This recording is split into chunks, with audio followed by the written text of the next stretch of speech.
Roti manis atau roti unyil merupakan produk pangan olahan yang merupakan hasil proses pemanggangan adonan yang telah difermentasi. Bahan utama dalam pembuatan roti terdiri dari tepung terigu, air, ragi, dan garam. Roti unyil memiliki aneka bentuk yang lucu dan menggemaskan. Cara membentuk roti unyil cukuplah mudah karena kita hanya membutuhkan peralatan seperti rolling pin dan juga pisau serta gunting. Berikut merupakan tutorial cara membentuk aneka jenis roti unyil yang cocok untuk menjadi peluang bisnis kita.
Setelah dibentuk, kita proofing dan jangan lupa olesi dengan kuning telur agar warnanya lebih cantik lagi.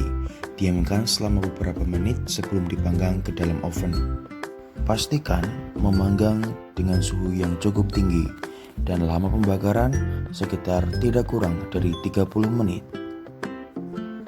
Tetapi kalian juga perlu memperhatikan waktu membakar roti sangat tergantung dari: pertama, besar kecilnya bentuk roti yang akan dibakar, 2, jumlah gula yang dipakai dalam resepnya, dan 3, jenis roti yang akan kalian bakar.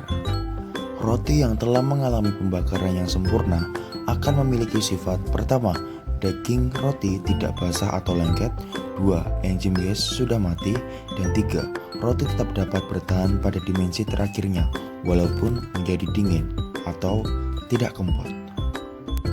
Nah, berikut adalah hasil roti unyil yang sudah dipanggang dengan menggunakan topping sesuai selera.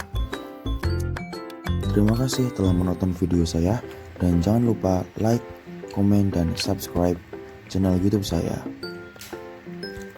Rosry Culinary.